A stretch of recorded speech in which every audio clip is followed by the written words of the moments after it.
그러니까 모빌리티 쪽에 대해서는 말씀을 드릴 거고요. 뭐 간단하게 뭐 제 소개를 드리면, 현재는 뭐 제 회사를 운영을 하고 있고요. 현대 모비스하고 이제 키스텝 한국과학기술기획평가원에 좀 오래 있었습니다. 그 다음에 이제 42-이라는 곳에 있다가, 그리고 이제 뭐 정부 사이드하고 대기업들하고 좀 뭐 프로젝트라든가 이런 쪽 GP를 좀 많이 하고 있고요. 관련돼서 이제 최근에 모빌리티라는 단어가 굉장히 많이 나오고, 사실은 뭐 기업들이 뭐 모빌리티 쪽에 뛰어들지 않은 기업들이 국내에 거의 뭐 없다고 보시면 될 정도로 너무 지금 뭐 많은 기업들이 뛰어들어서 어떻게 보면 좀 과열되기도 했고, 그 다음에 혹시 뭐 주식 하시는 분 계실지 모르겠는데, 모빌리티가 사실은 굉장히 테마주 중에 하나가 됐더라고요. 그래갖고 뭐 자율주행차도 있고, 하늘을 나르는 뭐 UMA, 얼반 에어 모빌리티라는 쪽도 있고, 뭐 길거리에서 이제 뭐 여러분 보시는 뭐 전동 킥보드도 있고, 그 다음에 크게 보면 이들이 뭐 하나의 도시에서 모여서 이제 서로 뭐 어울려서 이동하게 할 수 있는 스마트시티 같은 경우도 지금 굉장히 이제 뭐 사업들이 커져가고 있고, 뭐 명확한 정의는 아직은 뭐 학술적이나 법적으로는 나와 있지는 않지만 조금은 좀 굉장히 좀 핫한 분야들이고요. 그 다음에 이제 저희가 뭐 디지털 트랜스포메이션을 굉장히 뭐 얘기를 합니다. 뭐 디지털 전환이다, 변환이다, 대변혁이다, 뭐 부르는 뭐 이렇게 관점에 따라서, 보시는 분들 관점에 따라서 다른데요. 그쪽을 이제 또 자동차 산업 쪽에서도 굉장히 많이, 모빌리티 산업 쪽에서도 얘기를 했어요. 지금 뭐 전기차, 자율주행차 이런 것들이 나오면서 차도 소프트웨어다라는 얘기, 뭐 아이폰에 바퀴 단 거다라는 분도 그런 분들도 많이 계시는데, 차는 이제 워낙 안전이 중요하기 때문에 뭐 저는 이제 그런 말은 좀 반대를 하지만, 모빌리티 트랜스포메이션이라는 얘기를 굉장히 많이 합니다. 그러면서 얘네들 플랫폼화 되고, 얘네들 나름대로의 이제 에코시스템이 구축이 되고, 서비스화가 되면서 뭐 전 세계적으로 지금 산업 자체가 거의 흔들흔들하고 있습니다. 뭐 누가 지금 이 산업의 뭐 위너가 되느냐가 지금 굉장히 많은 분들이 관심을 가지고 계시는데, 앞에 말씀드린 부분과 그 부분을 나중에 좀 말씀을 드리겠습니다. 디지털 트랜스포메이션은 아마 많이 저보다 뭐 선생님들도 잘 알고 계시는데요. 기존에 이제 전통 산업에서 뭐 최근에 이제 코로나 빡빡 터지면서 어떻게 이제 IT하고 접목을 해서 비대면이고 보다 편안하고 온라인 인터넷과 연결을 하느냐, 이런 쪽에 사실은 관심이 있는 부분을 가지고 있는 하나의 핵심 키워드라고 볼 수 있을 것 같습니다.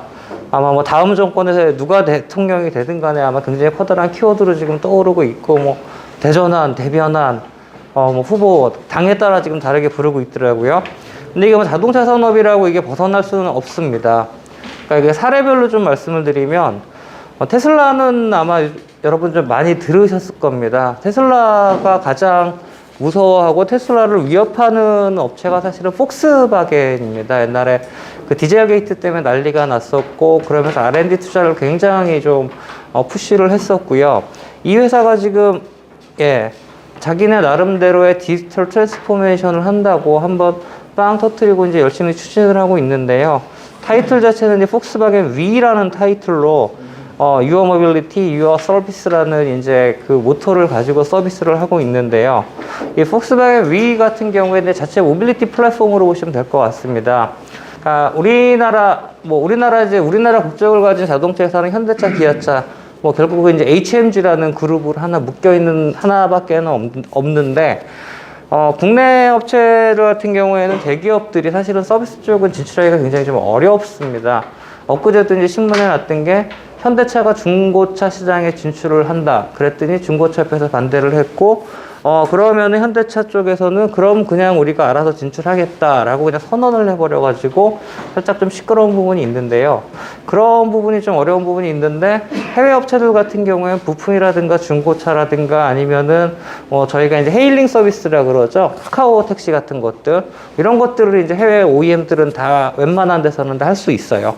그만큼 우리나라가 어떻게 보면은 뭐 규제 이슈도 있지만 규제보다 더 무서운 게 그 반대기업 정서가 굉장히 무섭습니다. 그러니까 중소기업은 꼭 할 수 있는데, 뭐 중소기업 적합업종이라고 많이 있잖아요. 이게 꼭 나쁘다는 게 아니라 어떤 산업에서는 대기업이 들어가서 뭐 이제 생태계를 만들어줄 수도 있는 거고, 어떤 데는 또 중소기업 보호를 해줄 필요가 있는데, 이 모빌리티 쪽에서는 대기업 진출은 거의 이제 막혔다라고 이제 보시면 될 것 같은데, 뭐 폭스바겐에서는 거의 모든 서비스를 하고 있습니다. 뭐 도요타도 마찬가지고요. 벤츠도 BMW, 다임러 이런 업체들이 비슷한 서비스를 다 하고 있는데 일단 여기서 추진하고 있는 거는 자동차를 사물 인터넷 중심의 허브로 만들겠다는 겁니다. 그러니까 사물 인터넷 자체가 그 인터넷 오브 싱스라 그래가지고 모든 우리 주변의 사물들의 인터넷을 연결을 해서 컨트롤하고 상호작용을 하겠다는 건데 이 자동차가 지금 자율주행이 되고 전기차가 되면서 이제 내연기관이 엔진이 필요가 없잖아요. 그러니까 공간도 굉장히 넓어지고 차들이 커지고 자율주행하면서 사람들이 이 안에서 이제 또 다른 하나의 이제 저희 패신저 이코노미라 그러는데 이제 드라이버보다는 승객 개념으로 이제 차에 탑승하는 사람들을 보고 그들이 이제 안에서 새로운 시간과 공간을 즐기거나 업체 측면에서는 돈을 만들어내겠다는 그런 전략을 추진을 하고 있는데요. 그러면서 이제 자동차를 하나의 이제 무빙 스페이스라고 저희가 이제 얘기를 하고 있고, 그 사물 인터넷, 자동차와 다 연결된 중심 허브로 보고 있고, 그걸 이제 디지털 트랜스포메이션으로 저 회사에서 보고 있는 거죠. 간단히 말씀을 드리면, 위쉐어라는 프리 플로팅 서비스. 그러니까 따릉이랑 똑같은 거예요. 따릉이처럼 스마트폰으로 차를 찾아가지고 주변에 차가 있으면 그 차를 픽업을 해가지고 제가 운전을 하고 목적지에 도착하면 주변 주차장에 그냥 놓고 자동 결제되는 그런 서비스도 하고 있고요. 전기차로만 하고 있습니다. 위차지 같은 경우에는 공공충전소. 지금 세계 전기차 1위 업체가 테슬라죠. 그러니까 작년에 100만 대 조금 못 팔았고 올해 50만 대 조금 못 팔았죠. 이게 이제 50만 대, 100만 대죠. 거꾸로 말씀드렸습니다. 약간씩 지금 목표에 못 미쳤는데 아마 내년에는 폭스바겐이 지금 테슬라를 잡겠다라는 전략을 굉장히 강하게 펼치고 있어요. 그래갖고 내년, 그러니까 2025년 정도에 전기차 시장에 이제 위너가 누군지 드디어 판별이 될 것 같은데 그쪽을 푸시를 하면서 여기는 이제 위차지라는 충전 서비스 네트워크를 이제 좀 구성을 하고 있고요. 그다음에 위 딜리버리라는 것도 하고 있습니다. 이거는 뭐 많은 업체들이 하는 서비스예요, 사실은. 그러니까 저희가 택배를 받는데 꼭 집에서 받을 필요는 없잖아요. 제가 회사에 갔는데 또 택배함까지 가기도 귀찮고 택배 배송원이 가져다 주기도 또 그것도 귀찮을 수 있으니까 제 차에 파킹해 있는 차에 배송원이 와가지고 이제 스마트폰으로 이제 임시키를 받아가지고 차문을 열고 택배를 놓고 가는 서비스입니다. 갖고 이 서비스들이 해외에서는 굉장히 많은 업체들이 하고 있고요. 그다음 위파크 같은 경우는 뭐 우리나라의 아이파크처럼 이제 죄송합니다. 아이파킹처럼 주차 서비스. 위익스피리언스 같은 경우는 제가 운전하고 가다가 주변에 이제 뭐 놀 것들, 먹을 것들, 그 다음에 할인 행사, 그 다음에 이제 노는 행사 이런 것들 정보를 제공해주는 서비스가 있고요. 위커넥트는 뭐냐면은 기존의 차량을 스마트카로 변형을 한다. 그러니까 예를 들면 제 차가 7년이 됐거든요. 요즘 차 같은 경우에는 자동으로 이제 차량의 정보, 부품 정보 그런 것들이 이제 완성차 업체나 서비스 업체 서버로 날아가가지고 관리가 됩니다. 그래갖고 앱을 통해서 이 차가 이제 좀 있으면 고장날 때가 어디가 예상되니까 점검을 하라든가 정기 점검을 알려준다든가 그런 걸 하는데 옛날 차들은 그런 게 없거든요. 그러다 보니까 이제 여기서 40유로 정도 재고 이제 데이터 플러그, 저희 오비디트 단자라고 차에 보면 단자가 있는데 거기다 꽂으면 자동으로 차 정보들이 앱을 깔면 제 앱으로 다 전송을 받고 이제 회사들은 이제 데이터를 가져가서 또 다른 비즈니스나 차량 관리 메인터넌스 쪽을 이제 나름 이제 연구를 하겠다는 그런 것들이죠. 여기는 40유로를 받았는데 이제 벤츠 같은 경우에는 다 공짜로 뿌렸어요. 데이터 플러그를 뿌려가지고 우리나라에도 다 뿌렸습니다. 옛날 차에도 공짜로. 그래가지고 저런 부분을 하고 있고 국내 업체들 같은 경우는 안 하고 있죠. 신차 안 팔린다고.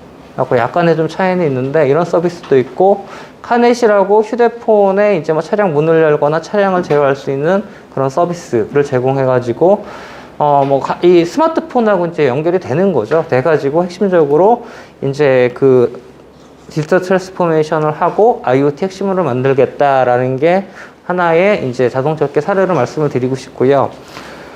사실은 이 모빌리티나 자동차를 얘기를 하면서, 저도 뭐 프로젝트도 많이 하고, 이제 미팅도 하고 하는데, 제일 관심이 가는 업체가 아마존이에요. 아마존은 저희가 뭐 이제 아마존 서점이라든가 아니면은 이커머스 업체로만 생각을 하고 있는데, 뭐 실제로 보시면은 다릅니다. 이거 아마존에서 만든 차예요. 그러니까 아마존이 죽스라는 업체를 하나를 인수를 했습니다. 그러니까 이제 샌프란시스코 베이스의 업체고요. 자율주행 스타트업 중에서는 그래도 이제 굉장히 잘하던 업체였는데, 이제 코로나가 터지면서 사실은 해외 자율주행 업체들이, 시험 운행도 못하고 펀딩도 받기 힘들면서 정말 헐값에 뭐 줍줍 시즌이라 그러죠. 그래갖고 되게 한 6조짜리 회사를 한 2조에 이제 그냥, 주워 먹었습니다. 아마존에서. 굉장히 관심이 많았는데, 그러고 나서 이제, 같은 해 12월에 이제 이 회사에서 이제 차를 공개를 했는데요. 4인승이고요. 차량 양쪽 끝에 모터가 달려갖고 쉽게 말씀드리면 차가 앞뒤가 없는 차입니다. 그냥 뭐 유턴할 것도 없고 그냥 전진하다가 뒤로 계속 가고 싶다 그러면 반대로 가면 돼요. 그리고 이게 자율주행이 이제 사람이 어느 정도 인발버니에 따라서 레벨 0에서 5까지 있고, 레벨 4, 5를 사람이 전혀 이제 개입하지 않는 차를 얘기를 하는데, 사람이 개입을 안 해도 되니까 뭐 스티어링 휠이라든가 브레이크 페달이라든가 그 다음에 이제 저희 밀러라든가 이런 게 필요가 없잖아요. 그러니까 그것 없는 차예요. 그것도 없고, 그 다음에 좀 아직까지는 이제 서비스가 본격적으로 진행되고 있지는 않지만, 택시 개념으로 저희가 스마트폰으로 불러서 사용을 할 수도 있기 때문에, 이런 자율주행 차들은 저희가 이제 로봇 택시라고 부릅니다. 그래갖고 공장도 짓고 있고, 그 다음에 뭐 만도에서 또 일부 모듈을 공급을 하면서 되게 관심을 받았고, 그 다음에 뭐 충돌 테스트를 통과를 했고, 한 번 충전에 16시간, 최대 속도 120km로 달릴 수 있는 차량입니다. 아마 국내에서 저희 뭐 자율주행 셔틀이라고 이렇게 네모난 차들 많이 보셨을 거예요. 걔는 저속 주행이거든요. 한 뭐 시속 50km 정도까지밖에는 못 나가고, 이제 뭐 얘도 정해진 루트를 다니는데, 이 시속 120km까지 달린다는 건 일반 차량의 속도를 낼 수 있다는 거기 때문에 굉장히 좀 사실 차이가 있죠. 그리고 아마존이 이런 차를 만들고 있고, 이거는 저희 이제 뭐 업체 생태계를 얘기할 때 이제 계속 그리는 그림 중에 하나인데, 이게 아마존이거든요. 그러니까 얘네들이 뭐 이커머스만 하냐? 아닌 게 아까 말씀드린 것처럼 그 죽스라는 업체를 자율주행 업체를 활용을 해서 사람도 태우고 물건도 나르는 자율주행을 하고 있고요. 그 다음에 이제 리비안이라는 회사가 요즘 굉장히 많이 회자가 되고 있죠. 전기차 회사고요.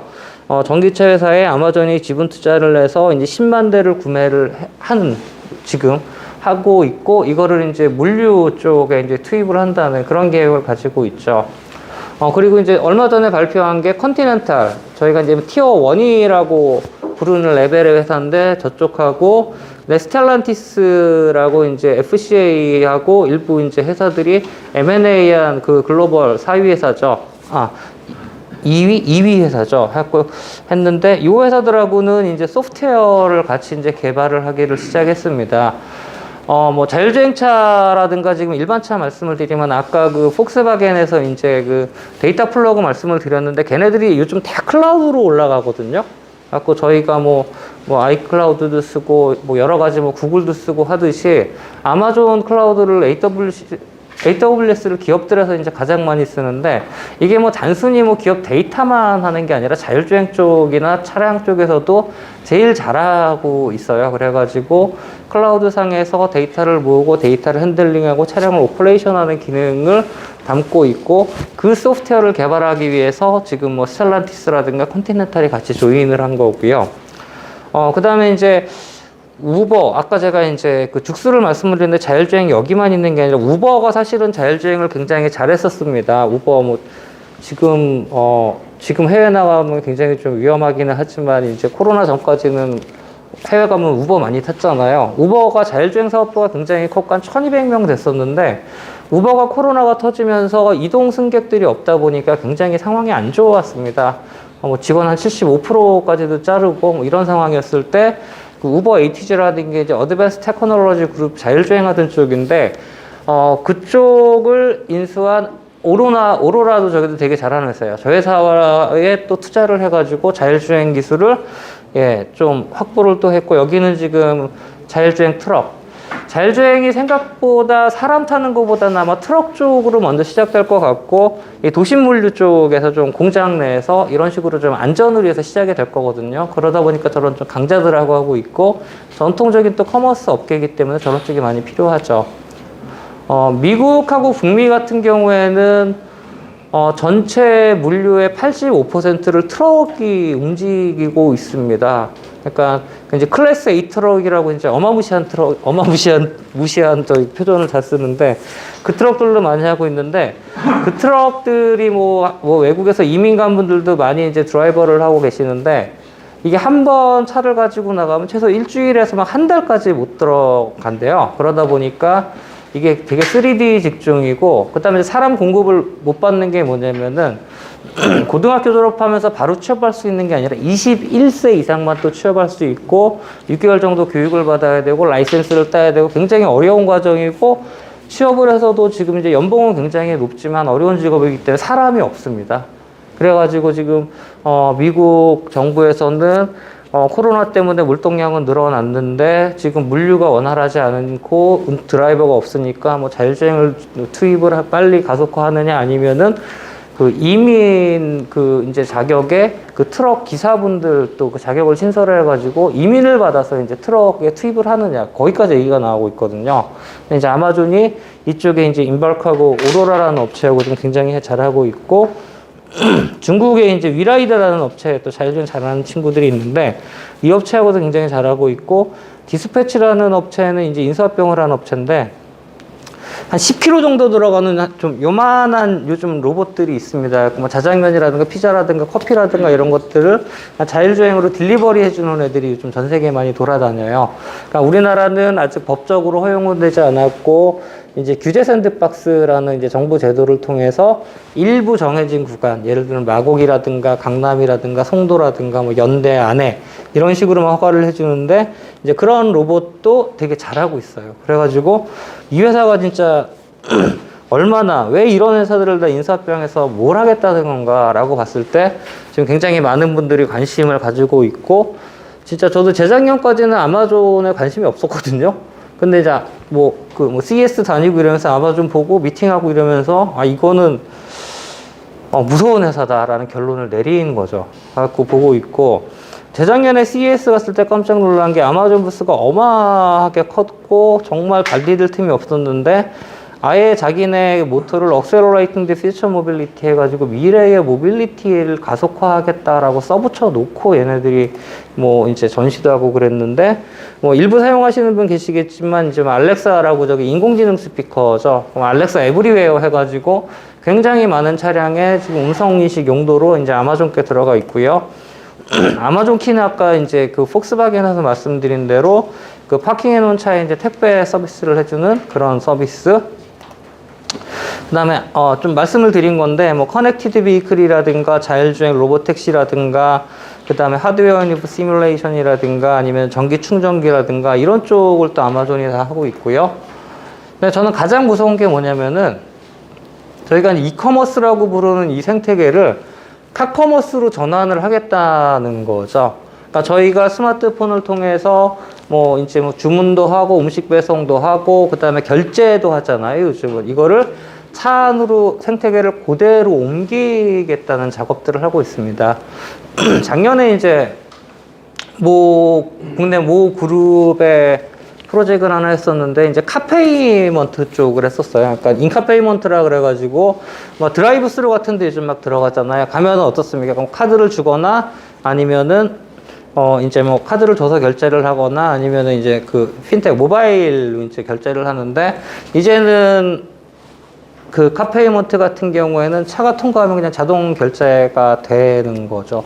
미리 이 디스플레이를 통해서 미리 예약을 하고 결제를 해놓고 갈 수도 있는데, 이게 뭐 단순히 뭐 드라이브 스루만 하는 게 아니라 주차, 그 다음에 이제 파킹, 그 다음에 가스 충전, 그 다음에 이제 집에 갈 때 뭔가를 구매를 해놓고 픽업 서비스, 그 다음에 뭐 레스토랑 예약, 공연 예약 이런 것들을 다 할 수 있다는 겁니다. 그래갖고 이게 이제 세상이, 아마존이 또 모빌리티 세상을 바꾸지 않을까라는 생각을 좀 하고 계속 좀 와칭을 하고 있는데요. 이러한 변화들이 생각보다 굉장히 좀 빠르게 진행이 되고 있는 것 같습니다. 그러면서 이제 뭐 모빌리티 트랜스포메이션, 디지털 트랜스포메이션을 광범위하고, 그러니까 모빌리티 트랜스포메이션이라는 단어를 이제 자동차 업체랑 좀 그 작업을 하다가 정해서 이 세 가지 아까 말씀드린 컨셉을 가지고 전략을 좀 짜는 게 있는데요.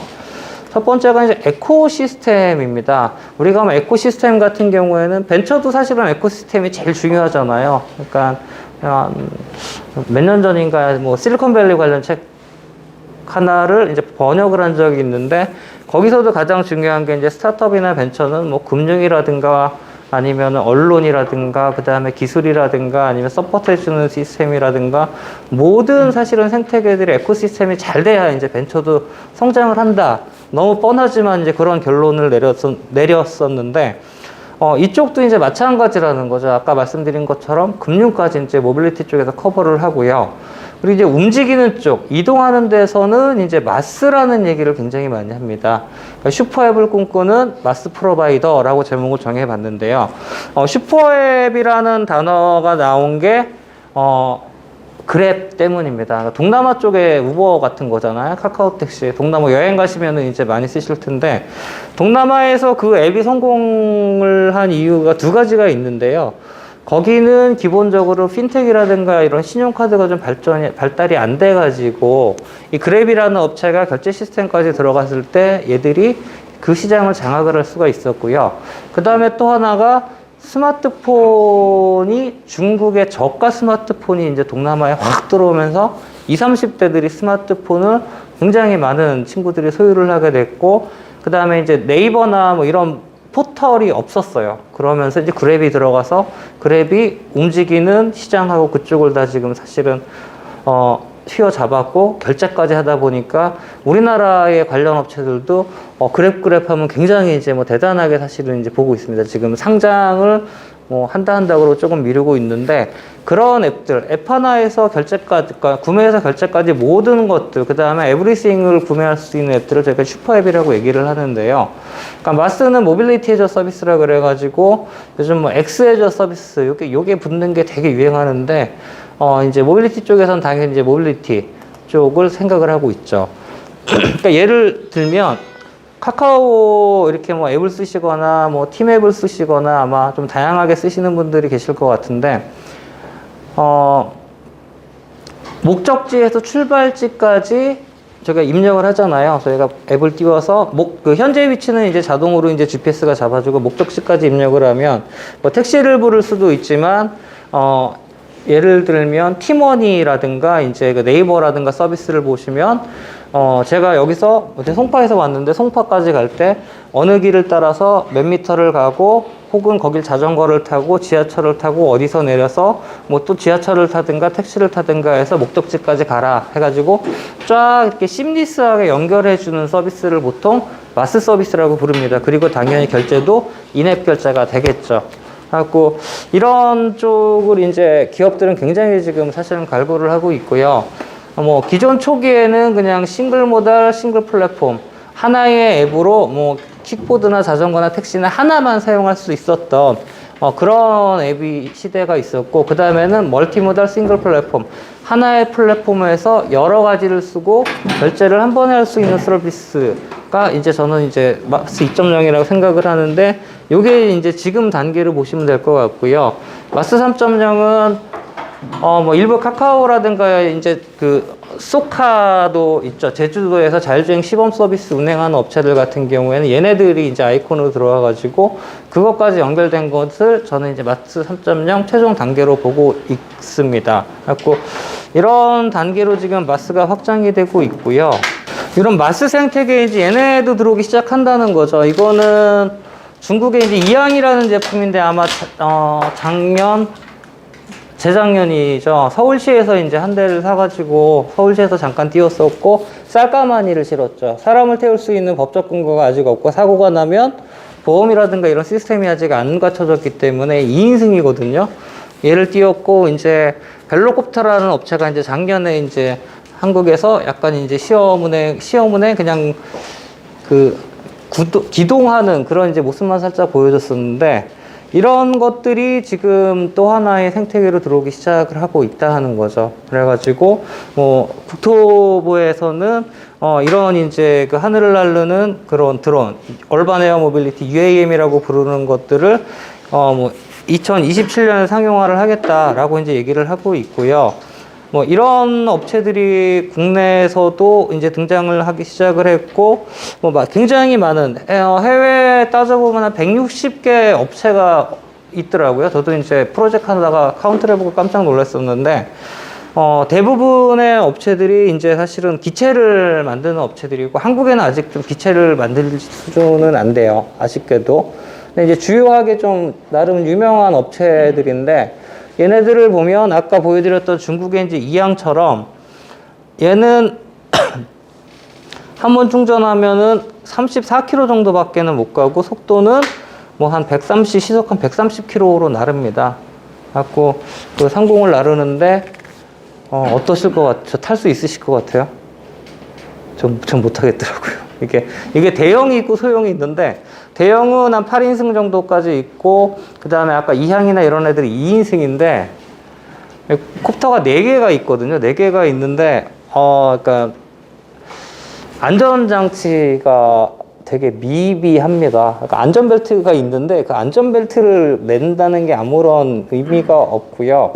그 다음에 이제 2차 사고가 나면, 예를 들어서 얘가 고장이 났는데, 뭐 예를 들어서 제가 탔는데 저만 죽으면 되는데, 엄한 아파트나 엄한 건물 가서 이제 제어가 안 돼서 추락하거나 그쪽에 충돌을 해버리면 뭐 다른 분들까지 이제 상해가 가기 때문에, 그런 부분들이 아직은 완벽하게 해결을 안 돼 가지고 약간은 지금 그런 어떤 규제라든가 아니면 저희가 이제 소셜 억셉턴스라는 부분, 사회적인 수용성에 약간 좀 그 문제가 있는 부분인데, 사실 자율주행차도 그랬어요.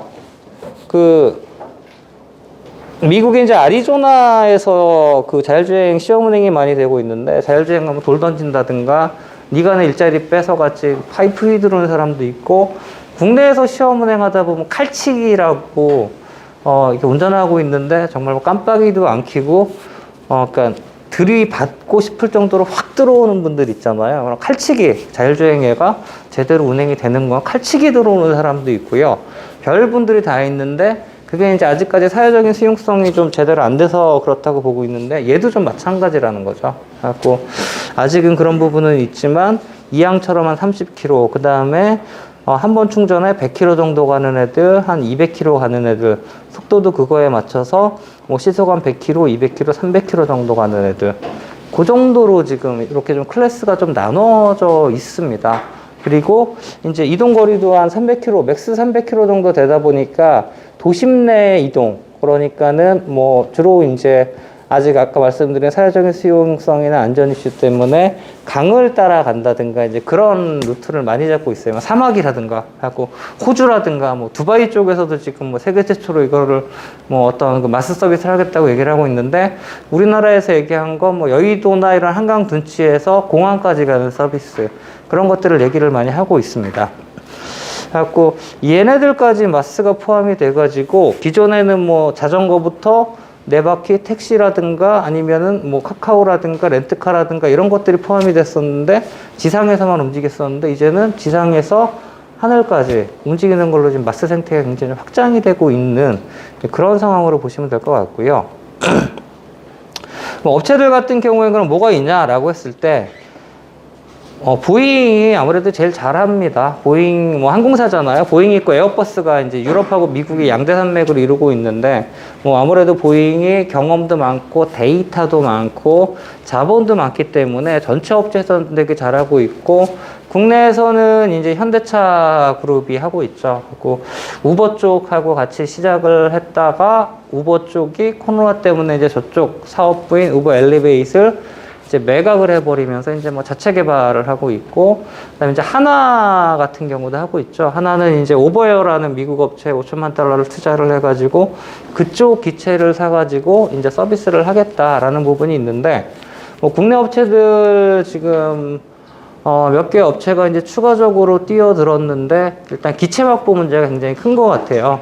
그러니까 기체를 만들 수 있는 업체가, 기업이 아직 우리나라에 없기 때문에 지금 아까 뭐 하나처럼 외국 업체에 좀 의존하는 경우가 있습니다. 그래서 인증 자체도 대부분 이제 뭐 보잉이나 에어버스나 유럽 이쪽 시장에 되게 강하기 때문에 아예 그냥 나가서 개발하는 이제 그런 상황으로 좀 펼쳐지고 있는데 앞으로 굉장히 좀 흥미로운 시장이 될 것 같습니다. 그러니까 자율주행이 제가 2002년도에 박사학위를 받았는데 그때 우리나라 정부에서도 어떤 얘기를 했냐면 2020년도에는 자율주행 상용화할 거야 라고 얘기를 했어요. 너무 순진했고 속았죠. 안 될 줄은 모르고.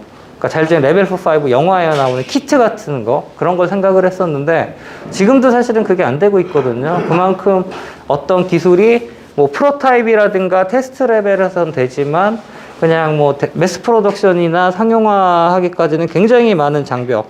특히 탈 것들 같은 경우에는 저는 이제 소셜 배리어라고 얘기하는데 이 사회와 합의가 되지 않으면 나오기 되게 힘들거든요. 아까 말씀드린 안전 문제도 있지만 얘네들이 부딪히는 게 일자리 문제가 지금 굉장히 많이 부딪힙니다. 아마 타다라는 것도 좀 들어보셨을 겁니다. 그 소카에서 뭐 그 카니발 갖고 이제 서비스를 했는데 이제 뭐 정부에서는 막았고 그것 때문에 뭐 택시가 좀 딸린다라는 얘기도 있는데 되게 재미있는 건 뭐냐면 제가 자문하는 회사 데이터 1년치를 뽑은 게 전동 킥보드 있잖아요. 싫어하시는 분들 많으신데 거기 1년 데이터를 한번 쫙 뽑아서 정리를 해봤더니 보통 한 번 타는데 1.5km 정도 타고 이동을 합니다. 그거 사용하시는 분들이 길면 2km.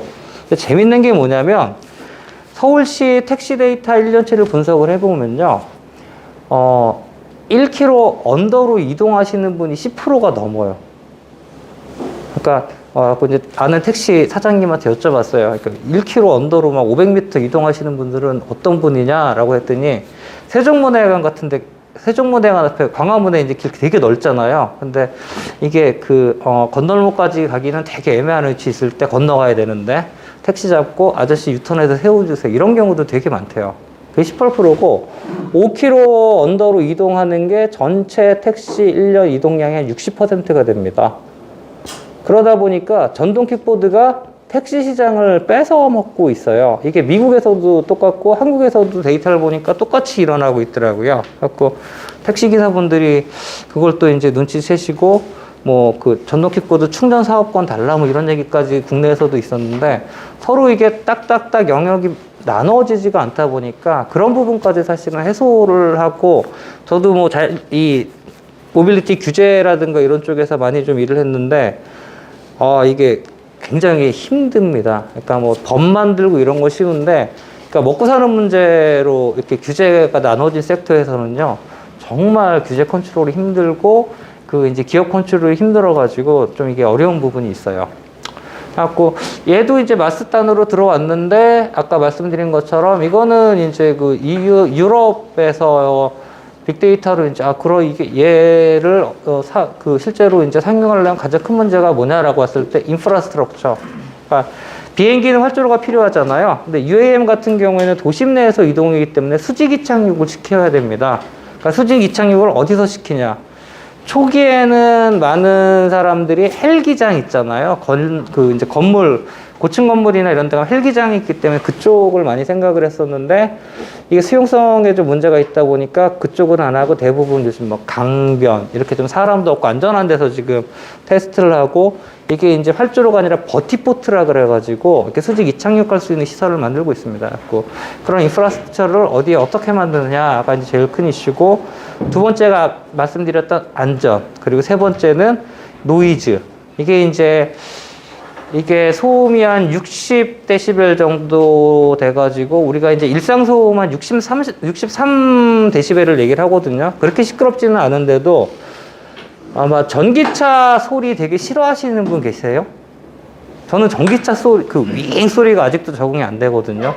그 모터 소리요. 근데 이제 얘 같은 경우도 이제 좀 그런 분들이 있어가지고 이게 좀 어떻게 받아들여야 될지 이제 해결이 되고 이제 좀 들어올 수 있을 것 같고요. 이거 뭐 현대에서 이제 뭐 컨셉츄얼리 그린 건데 이게 이제 현대에서 생각하는 마스 서비스고 이게 버티포트인데 특정 위치에서 이 자율주행을 타고 얘가 버티포트에 와서 도킹을 하면 사람은 굳이 뭐 나갈 필요가 없이 그냥 이 통로를 통해서 이 포트 안에 들어가고, 이 포트 안에는 공항 라운지처럼 뭐 약간의 뭐 음료도 마실 수 있고 시간을 보낼 수 있는 곳이 있어서 여기 있다가 시간이 맞으면 이 루프에 올라가서 얘를 타고 수직으로 이륙을 해서 목적지까지 간다. 요 개념이죠. 요걸 인프라로 보고 있고요. 이거 자체가 이동하는 모바일 버티포트 개념도 있고 아마 공항보다는 좀 다양한 컨셉으로 움직일 수 있을 것 같은 시스템입니다. 요거는 이제 보잉에서는 좀 더 큰 개념으로 보고 있고요. 문 닫았어요. 보잉 상태가 안 좋대요. 그다음에 요게 좀 진화가 돼가지고 아무래도 도심 내만 움직이고 하다 보니까 얘도 돈을 벌려면 자율 비행이 돼가지고 그 몸값 비싼 파일럿을 필요 없는 상황으로 만들어야 되거든요. 근데 이제 그러다 보니까 그거는 좀 한계가 있고 그러면 차라리 좀 더 긴 거리를 날아서 경제성을 확보를 하고 사람 태우는 건 아직은 위험하니까 뭐 카고 쪽 짐을 실어 놨는다거나 아니면은 모니터링이나 안전 산불이라든가 아니면은 뭐 119 역할을 하게 하면 어떨까라고 나온 게 이제 AAM입니다. 그 어드밴스 에어 모빌리티라 그래가지고 일단은 지금 국내에서도 어제도 이제 미팅을 하고 몇 군데 개발 시작하고 있는데 수소를 가지고 액체 수소를 넣어서 이 운행 거리를 굉장히 좀 늘리겠다는 거죠. 그러니까 이 배터리를 쓰면 한번 이륙할 때 배터리 용량의 70%가 날아가 버리거든요. 그러다 보니까 이제 굉장히 얘가 좀 어떻게 보면 경제성이 떨어지는 시스템인데 그걸 극복을 하자는 이런 프로젝트들이 진행이 되고 있어가지고 뭐 약간의 좀 발전이 있고 이게 끝나야 이제 좀 우리 생활에 들어올 것 같습니다. 그 다음에 에코시스템에 가장 관심 많은 게 전기차예요. 1890년대 전기차가 굉장히 인기가 많았더라고요. 뉴욕 택시의 90%가 전기차였고, 에디슨 전기차가 또 굉장히 유명을 했는데, 그 당시에도 뭐 몇 년 전하고 똑같았던 게, 한번 충전했을 때 이동거리가 너무 짧다. 그 다음에 가격이 비싸다. 근데 깨끗하다 보니까 이제 여성분들이 많이 써가지고, 레이디스카라고 이제 많이 불렸었는데, 얘가 이제 살아났죠. 그리고 코로나가 터지고도 글로벌에서는 차량 판매가 한 20%가 날아갔습니다. 그래서 자동차 업계가 생각보다 되게 안 좋아요. 근데 전기차는 한 43% 확 그냥 올라가가지고 굉장히 지금 많은 관심을 갖고 있는데, 물론 이제 테슬라가 1위죠. 이 전기차가 지금 전 세계 자동차의 4%밖에는 안 되고, 2050년에는 이제 그 한 50% 정도 자동차 시장에 자동차를 커버할 거로 생각을 하고 있는데요. 지금 보시면은 이제 2025년에 뭐 배터리백 가격이 소비자의 임계값에 부딪혀서 이제 이게 좀 경쟁이 좀 또 가열될 것 같고, 그때 살아남을 수 있는 기업들을 카운트를 해보면 테슬라, 폭스바겐, GM, 르노, 닛산, 얼라이언스, 현대기아차 5개 정도로 보고 있습니다. 그래서 얘네 5개가 글로벌 시장을 장악을 할 거다라고 이제 얘기를 하고, 네, 배터리 전기차는 전체의 56%. 그러니까는 친환경차라 그러잖아요. 저희가 지금 제일 잘 팔리는 게 사실 하이브리드죠. 그러니까 전기하고 그 다음에 이제 엔진하고 같이 쓰는 차들이 아무래도 지금 충전하기가 어렵다 보니까 그 차가 굉장히 많이 팔려요. 근데 어쨌든 전기차 쪽으로 좀 이렇게 전환이 되고, 뭐 많은 기업들은 뭐 2030년 뭐 이때 뭐 한 몇백만 대 얘기를 하고 있는데, 테슬라에서 얼마 전에 질렀습니다. 자기네는 2천만 대를 만들 거라고 질렀어요. 지금 100만 대 파는데 20배를 늘리겠다고, 또 우리 머스크 형님이 또 이렇게 그쪽도 이사회 의장하고 터뜨려가가지고, 저게 되면은 테슬라 천하가 되는 거고, 그게 안 되면은 테슬라가 폭스바겐에 먹힐지 어떻게 될지는 모르겠는데, 굉장히 지금 이제 뭐 핫할 수밖에 없는 시장이죠. 그래갖고 이런 식으로 좀 진행이 되고 있는데, 도요타가 들어왔습니다. 지난 12월에 우리는 전기차는 별로 관심이 없어, 하이브리드만 할 거야 하면서 세계 1위 하이브리드인 업체인 토요타가 발표를 했죠. 우리 전기차 시장에 적극적으로 뛰어들 거다. 2030년에 30개 모델을 내놓겠다. 배터리 투자에 1조 5천억에서 2조 엔을 투자를 하고 전고체 배터리도 하겠다. 그러니까 전고체 배터리는 기존의 이제 리튬이온하고 다른 게 뭐냐면, 리튬이온은 액체고 이제 화재가 나면 꺼지지가 않는데 그리고 이제 부피가 큰데 전고체는 부피도 굉장히 작고, 그러니까 부피가 작다는 건 차량 내 공간을 많이 사용할 수 있다는 거잖아요. 그리고 이제 안전하고 이런 것 때문에 뭐 관심은 많은데 도요타가 할 수 있느냐 없느냐는 지금 하도 시끄러워가지고 좀 지켜봐야 될 것 같습니다. 그래갖고 지금 세계 1위인 업체가 이렇게 치고 나가다 보니까 앞에 있는 그래프를 이제 업그레이드를 좀 사실 해야 될 시점인데, 렉서스 같은 경우는 2030년까지 모든 라인업에 순수 전기차를 도입을 하고 글로벌 100만 대를 팔겠다.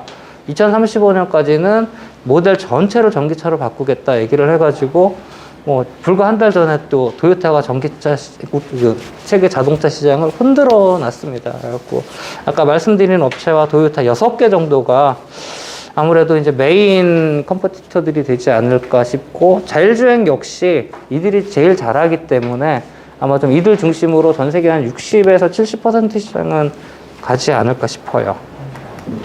그러면서 이 에코시스템을 말씀을 드리면, 뭐 테슬라는 자기네들이 다 해요. 애플처럼, 애플이 아니라 테슬라는 자기네들이 배터리 생산, 그 다음에 솔라루프, 파워월이라고 이제 태양광 저장을 해서 뭐 차량도 연결하고 집에도 쓸 수 있는 ESS 시스템, 그 다음에 슈퍼차저 등등 자기네가 다 하고요. 안에 들어가는 뭐 자율주행 서비스, 그 다음에 멀티미디어 서비스 이런 것들도 자기네들이 다 만들고 다 매니지를 하고, 보험까지 자기네들이 합니다. 한국에서 못해요. 한국은 완성차 업체들이 보험을 못하게 돼 있습니다, 법적으로. 근데 이제 여기는 테슬라는 데이터를 다, 이 유저 데이터를 다 긁어가가지고 그걸로 최적의 데이터를, 보험 설계를 해주고 한 20% 정도 싸게 팝니다. 지금 뭐 캘리포니아하고 애리조나만 되고 있던데, 그런 식으로 해갖고 테슬라는 에코시스템은 자체 에코시스템이에요.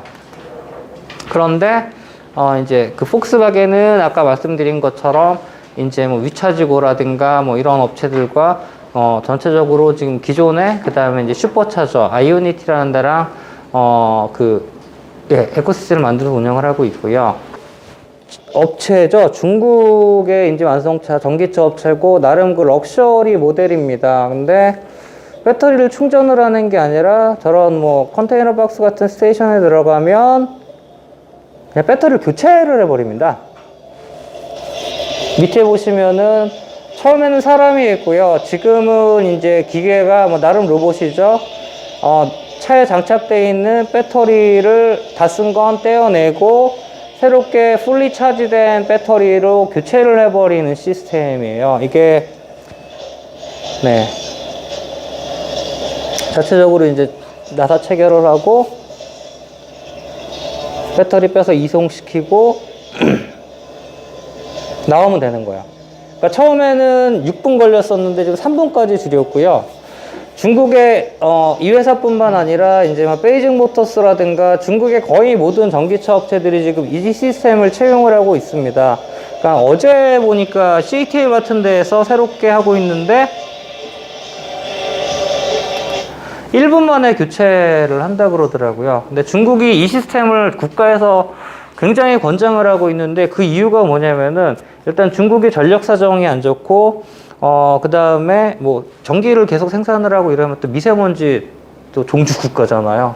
그런 것 때문에 이제 공해 문제, 그 다음에 이제 약간 좀 외곽이랑 이런 데 빠지면은 주차할 데가, 도심에는 주차할 데가 없고, 그 다음에 그 집에 설치하는 완속 충전기의 어떤 그 화재라든가 이런 위험성 때문에 중국 정부에서 이걸 계속 푸시를 하고 있어서 업체들이 이걸 하고 있고, 중국 정부에서 아예 그냥 정부 사업으로 업체들을 굉장히 밀어주고, 그 뭐 스마트 시티 하듯이, 그 도시 자체에 이걸 활용할 수 있는 공간을 국가에서 지원을 해주고 있습니다. 그래가지고 지금 뭐 슈퍼차저 해가지고 뭐 급속 충전을 계속하고 있는데, 얘네들은 중국은 이걸 하고 있는 게 아까 잠깐 보여드렸지만 중국이 세계 1위 시장이잖아요. 그러니까 뭐 글로벌 스탠다드도 있지만 로컬 스탠다드로도 먹고 살 수 있다는 마인드가 좀 있는 것 같아요. 그리고 니오 같은 경우도 뭐 여기만 하는 게 아니라 노르웨이 수출을 시작하면서 이 시스템도 같이 이제 그 수출을 했고, 중국이 지금 휘어잡은 데가 사실은 아프리카잖아요. 그러니까 일본이 그 ODA로 동남아 쪽을 지원을 하면서 도요타라든가 이제 혼다라든가 이런 탈 것들의 업체들이 많이 들어갔는데, 이제 중국 같은 경우도 이제 비슷한 시스템으로 가면 이런 스탠다드를 수출할 수 있으면 생각보다는 굉장히 효과가 크기 때문에 저는 이게 모빌리티 쪽 좀 다양하게 뭐 연구를 하고 있는데 이쪽이 제일 좀 요즘 관심이 가더라고요. 그리고 뭐 여러분 킥보드라든가 뭐 전기자전거라든가 이렇게 보시면 그 시스템들도 이렇게 배터리를 그냥 교체를 해버리는 시스템입니다. 요즘은 충전을 하는 게 아니라요. 그리고 저는 꼬마 전기차라고 부르는데 우체국 택배라든가 아니면 이렇게 마트에 보면 조그만 전기차들을 많이 다니잖아요. 그런 것들도 B2B 기업들끼리 비즈니스 할 때는 굳이 뭐 차징 시스템 다 만드는 것보다는 배터리 교체하는 게 효율적이기 때문에, 왜냐면은 차를 충전할 수 있는 시간을 아끼고 계속 회전할 수 있잖아요.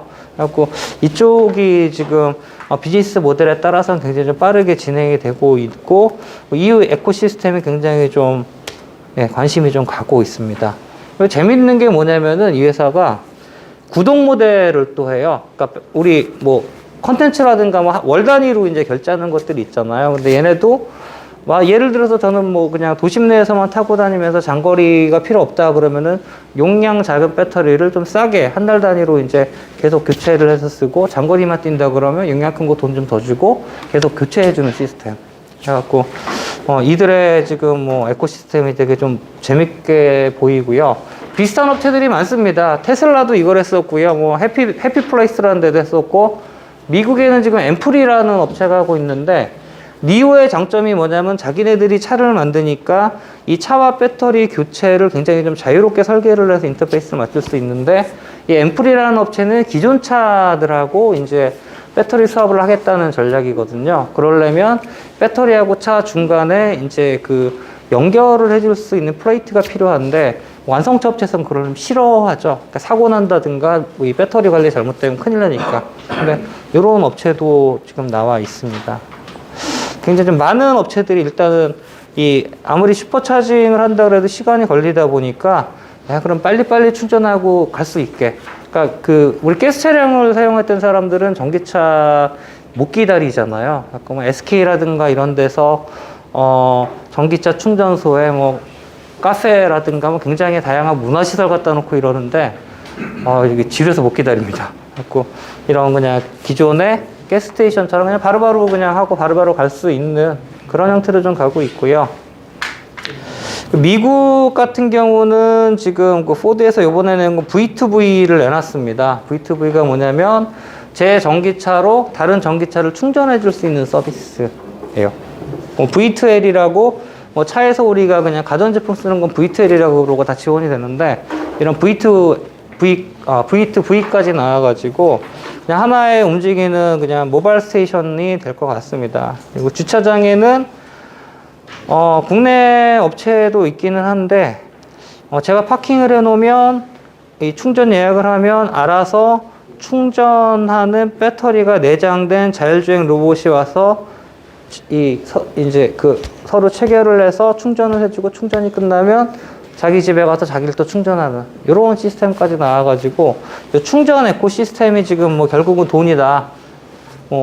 우리나라 대기업들, 해외 대기업들, 완성차 업체들 사실 이쪽에 굉장히 많이 지금 푸시를 하고 있는 상황입니다. 그리고 이런 어떤 그 충전 시스템이 완성이 돼야 사실은 이제 전기차가 좀 활발히 비즈니스가 일어나겠죠. 두 번째는 플랫폼화인데요.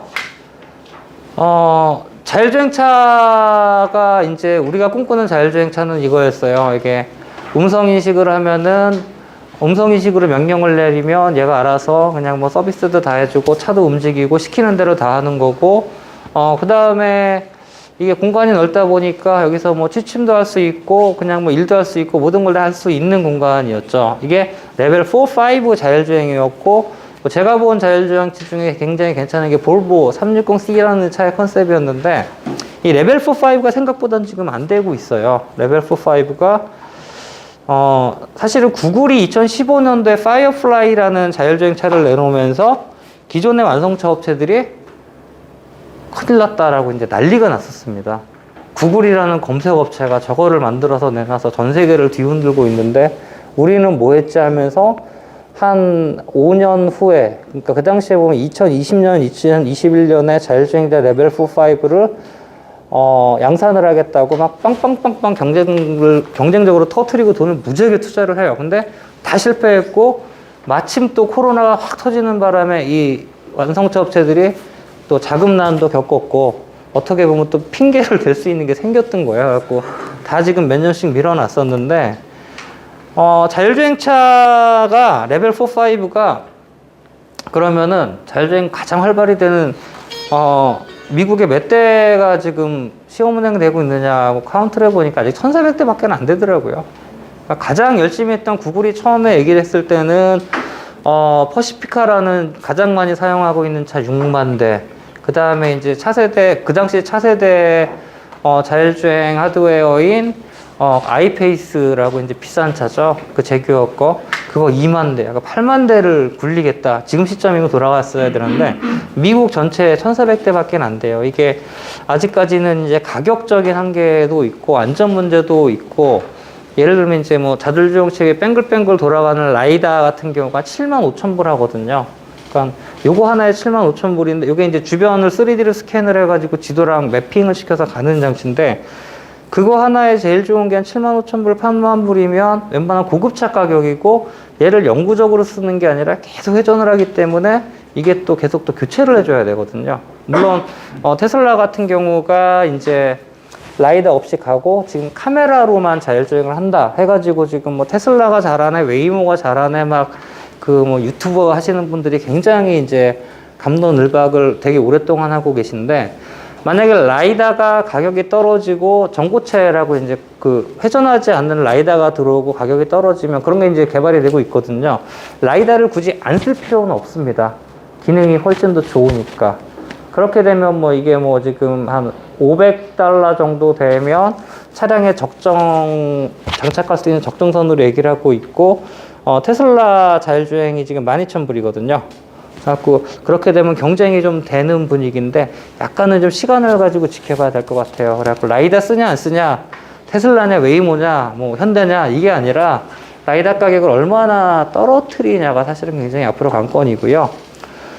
아까 잠깐 말씀드렸지만 이게 투자 많이 했다 그랬잖아요. 2019년까지 뭐 주요 해외 업체들이 투자를 한 게 뭐 한 16빌리언 정도 달러죠. 이걸 투자를 했는데, 여기 50%가 구글, GM, 우버가 썼어요. 그리고 그 나머지 업체들이 한 50% 썼고요.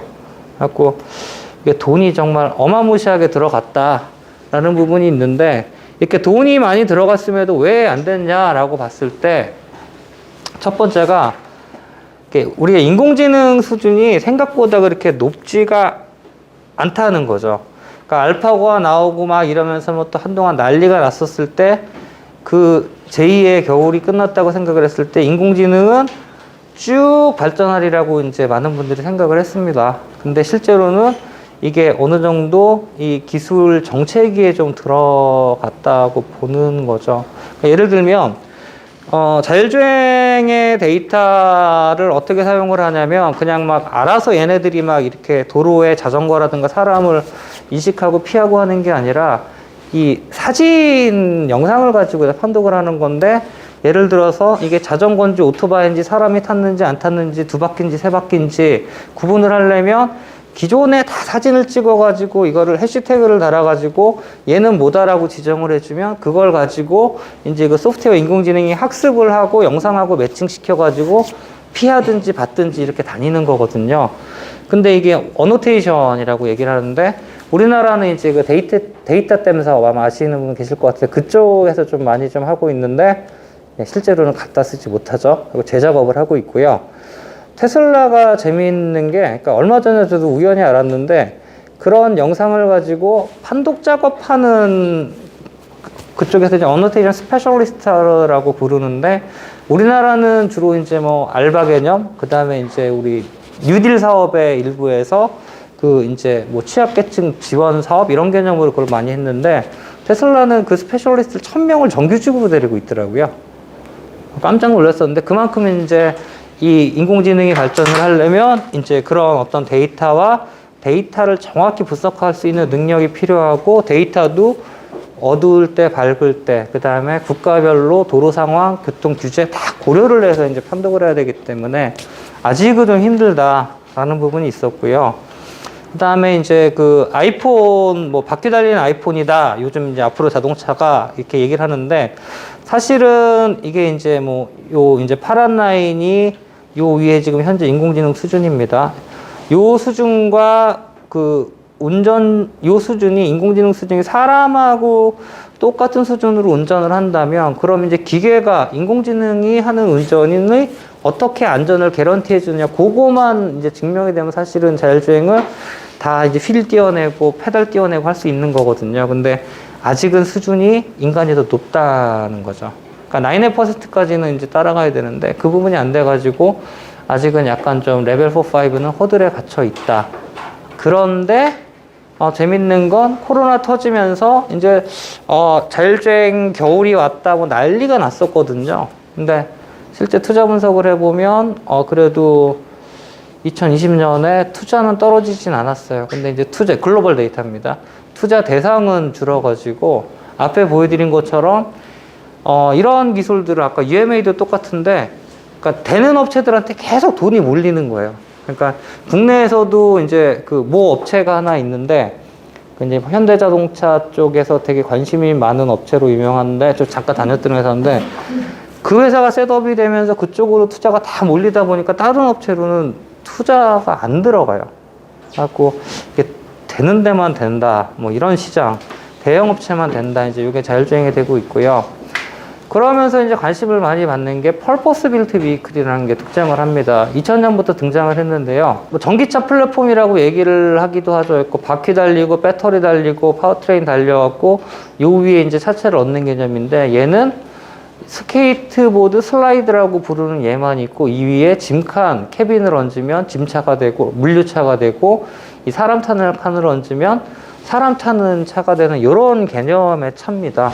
이게 뭐 예전에 90년대에도 있었는데 그 벤츠가 2018년에 한번 이제 오픈을 했고 GM에서 이걸 만들었어요. 만들어가지고 두바이에 2040년에 두바이의 물류를 25%를 처리를 하겠다고 이제 계약을 했습니다. 그래갖고 이것도 레벨 4예요. 레벨 4로 요즘 전 세계 도시들의 추세가 뭐냐면은 차를 줄이자가 있고요. 제한속도 낮추자가 있어요. 그러니까 서울도 지금 50km로 제한속도가 낮아졌잖아요. 그리고 지금 파리 같은 경우는 아마 30km로 낮췄고 유럽은 지금 계속 낮추고 있는 추세인데 그러면서 자율주행한테는 아무래도 유리한 거죠. 그러니까 뭐 일반 차들은 100km로 달리는데 얘는 막 50km로 달리고 전동 킥보드가 보통 이제 제한 속도가 20에서 25km거든요. 그 국가마다.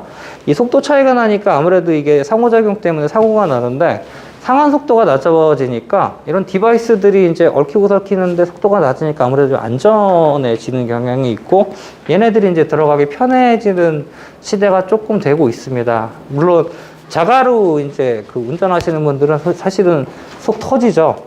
근데 이제 어쩔 수 없는 추세인 것 같고 그런 상황에서 또 탄소 제로를 하기 위해서 차를 줄이는데 이런 차들을 투입을 하면 굉장히 좋은 거죠. 전기차고 자율주행차니까 특히 이제 B2G 쪽에서 뭐 쓰레기차라든가 아니면은 뭐 도시음을 유지 관리하던 차라든가 그 다음에 뭐 도로 보수 차량이든가 이런 것들이 소음도 적고 하기 때문에 굉장히 좀 자유롭게 밤에도 오퍼레이션 할 수 있는 장점이 있다는 거죠. 이런 차들이 지금 등장을 하고 있습니다. 두바이 2023년에 이제 뭐 4,000대 들어가겠다라고 이제 계약을 했고요. 뭐 두바이가 아무래도 뭐 돈이 많고 뭐 사막 쪽이다 보니까 UMA도 뭐 먼저 들어가겠다, 얘도 먼저 들어가겠다, 뭐 여러 가지 트라이를 하고 있습니다. 그리고 두바이 엑스포가 열렸었죠. 거기 이제 작년에 그 메인 그 이제 주제가 모빌리티였는데 그러다 보니까 또 이쪽에 좀 힘을 갖는 것 같아요. 또 하나가 이런 음식 배송 혹은 뭐 택배 차량입니다. 이것도 자율주행이에요. 이 차, 이거 뉴로라는 제품인데 얘는 2020년도에 그 미국 그 자동차 안전표준 예외 대상으로 확정을 해줬습니다. 미국에서. 이게 무슨 얘기냐면 충돌 테스트라든가 이런 테스트를 다 그러니까 몇 가지 신청을 하는 게 있는데 그걸 제외를 했다는 거예요. 이것도 자율주행이고 최대 속도 40km 전장은 2.74m, 전폭은 1.1m, 전고는 1.86m. 그러니까 트위지라고 아마 1인용 차 있잖아요. 가끔 보시면 그거만 하네요. 그거만 하내고 뭐 자율주행인데 혹시 모르니까 원격 조정이 가능하고요. 원래는 이제 5,000대 정도를 운행을 할 수 있었는데 실제로 하지는 못했는데 얘는 도로를 달릴 수 있다고 허락을 받았고 이제 몇 대씩은 지금 돌고 있는 거죠. 그래서 제가 스마트폰으로 주문을 하면 저희 집까지 자율주행으로 와서 왔다고 도착을 하면 가지러 나가면 돼요. 근데 이제 우리나라는 가지러 나가기 되게 귀찮죠. 아마 우리나라 들어오면 망할 겁니다. 그러니까 우리나라 일부 업체들도 하고 있는데 저거를 또 로봇이 받아가지고 또 집까지 연결을 배송을 해주는 이제 그런 개념으로 사실은 진화를 하고 있는데 얘네들도 이제 코로나가 터지면서 비대면 하다 보니까 이제 많은 관심을 받고 있고 나름 이제 좀 코로나 때문에 펀딩을 많이 받은 업체가 중국의 이제 네오릭스라는 업체고 얘도 이제 퍼포스빌티 비클인데요. 얘도 트위지 사이즈고 요거는 우한에서 이제 도심 방제 작업하는 겁니다. 우리나라 대구에서 터졌을 때 사람들이 일렬로 서서 막 하는 거 보고 제가 몇십 년 전에 저 군대 있을 때도 그렇게 뭐 했었는데 지금도 그러나 했었는데 얘는 이제 로봇 택시 자율주행이 이제 방제를 하고 뭐 이 격리되어 있는 분들한테 뭐 물품이라든가 의료용품이 필요하다면 이 위에 물건을 실는 캐빈을 얹으면 이걸 또 용도로 활용을 할 수 있고 그러니까 쉽게 말하면 레고식의 다목적 차라고 보시면 돼요. 이런 애들이 등장을 하고 있고 뭐 제가 제일 재밌게 본 거는 히노라는 도요타의 상용차 업체인데 요건 이스라엘 업체랑 같이 만들었고 요 위에 뭐 힐링을 위한 하원 그 다음에 뭐 우리 집에 굉장히 멀리 떨어졌고 특정한 분한테 머리를 헤어컷을 하고 싶은데 안 되면 뭐 그런 분들을 위한 미용실 뭐 행사장이나 아니면은 멀리 떨어져 있는 분들 외딴 데 사시는 분들은 편의점 뭐 이거는 택배 자동 창고 그 다음에 도로 리페어 차량 그 다음에 뭐 쓰레기 차량 이렇게 좀 다양하게 할 수 있는 이런 컨셉들이 좀 재밌게 나와 있고 될 것 같고 기아차가 이제 2022년에 올해 이제 첫 출시를 좀 뭔가를 하겠다 그러고 글로벌 1위 퍼포스빌티 비클 업체가 되겠다라고 좀 선언을 한 상태입니다. 현대도 비슷한 걸 만들고 있고요. 그리고 이 위에 뭘 얻느냐에 따라서 용도가 바꿔지는 이런 차량들. 그러니까 다 예전에 생각했던 것들이 이제 나오고 있어요. 아까 제가 전기차가 130년 만에 상용화 확되고 있다 그랬잖아요. 전동 킥보드도 그때 나와서 상용화 되다가 이게 이제 그때는 배터리 용량이라든가 그때 디젤이었죠. 한계가 있다 보니까 그때 죽었다가 지금 살아나고 있고 아까 UAM 같은 경우도 최초 컨셉을 만든 게 라이트 형제랑 같이 일하던 엔지니어였어요. 그게 지금 이제 뭐 좀 날고 있고 그래갖고 야 이게 좀 자율주행은 1940년대에 이제 컨셉이 나왔었는데 이게 이 뭐 혁신이라고 부르는 것들이 특히 소셜 밸류 있는 것들이나 기술적 허들이 있는 것도 정말 시간이 오래 걸린다라는 생각이 듭니다. 네. 그 뭐 이런 또 퍼포스빌티 비클 카테고리에는 뭐 우버하고 이제 어라이벌이라는 현대기아차가 투자한 회사하고도 또 같이 하고 있는 게 뭐냐면 택시 같은 경우는 예를 들어서 소나타 택시가 있고 소나타 승용차가 있다 그러면 이 소나타 택시가 내구성이 한 15%가 강합니다. 그러니까 승용차는 잠깐 타고 얘는 뭐 하루 종일 움직이다 보니까 내구성이 강한데 뭐 그런 걸 또 요즘 퍼포스빌티 비클이라고 하고 있고 되게 재밌는 게 이거 오타네요. 디디추싱 아마 중국에서 활용해 보신 분 계실 겁니다. 중국의 뭐 우버, 뭐 그냥 카카오 택시라고 보시면 되는데요. 그 업체는 그냥 차를 만들었어요. 깜짝 놀랐었는데 전기차 호들이 낮아졌다는 게 뭐냐면은 그 디디추싱이 여기가 하여튼 중국이 땅이 큰 게 등록 고객이 5억 5천만이고요. 디디추싱 기사가 3,100만 명이고 하루에 6천만 회를 운영을 한답니다. 그래서 그 사람들 행태라든가 이런 운행 데이터를 다 모아가지고 내구성 강하고 안전하고 재밌게 이동할 수 있는 차량을 아예 설계를 해서 만들어버린 거죠. 그래서 이것도 퍼포스빌티 비클이라고 저희가 얘기를 하고 있는데 그만큼 또 좀 세상이 좀 변하고 있고요. 그 다음에 이제 로봇 쪽 플랫폼이 지금 굉장히 뜨고 있습니다. 이 자율주행이 로봇이냐 차냐 갖고 되게 많이 싸워요. 특히 우리나라처럼 정부 과제가 많은 데는 로봇 협회도 있고요. 로봇 전공하신 분들 계시고요. 자동차 협회 있고요. 자동차 뭐 협회도 있고 하다 보니까 은근 또 미묘한 갈등이 있기는 한데, 이게 또 모빌리티냐 아니냐라고 이제 말씀하시는 분들도 계신데, 보통 이렇게 보는데, 요런 애들 같은 경우도 이제 아까 말씀드린 것처럼 오도하면 제 앞에까지 오는, 사이드워크, 그러니까 인도로 다니는 딜리버리 로봇이라고 이제 많이 부릅니다. 그래갖고, 국내에서도 일부 하고 있고, 뭐, 미국이라든가 많은 업체들이 지금 하고 있고, 얀덱스라고 되게 재밌는 게 뭐냐면 자율주행 쪽에서 되게 잘하는 업체들이 검색 엔진 업체들이 되게 많아요. 구글, 그 다음에 중국의 바이두, 러시아의 얀덱스가 이제 그쪽 지역에서 가장 이제 탑티어 검색, 구글은 글로벌이죠. 인데,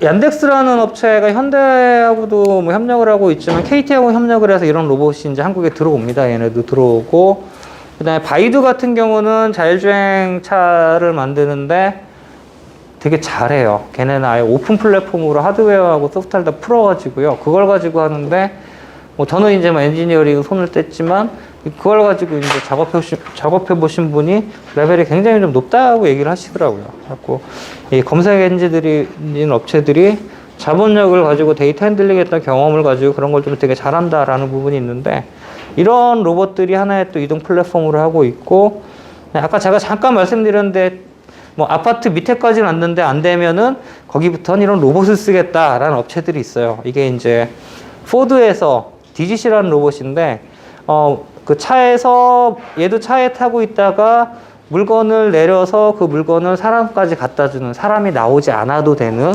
그런 로봇이고요. 이거는, 현대기아에서 인수한 그 보스턴 다이나믹스의 그 이제 스팟이라는 로봇이죠. 뭐 이게 암이 달릴 수도 있고 그냥 뭔가를 올리고 갈 수도 있는데 75,000달러예요.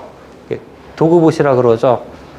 그래갖고 뭐 중국에 100만 원짜리도 나왔고 요즘 어린이용 장난감도 나올 정도로 인기가 있는데 얘도 비슷한 기능을 할 수 있고, 이런 로봇들이 지금 모빌리티와 계속 좀 결합이 되고 있습니다. 그래갖고 요번에 뭐 CES 저는 무서워서 못 갔는데, 모베드라고 이제 현대에서 이 플렉서블하게 바퀴가 이제 이동할 수 있고 계단도 올라갈 수 있는 그런 이제 플랫폼을 내놨고요.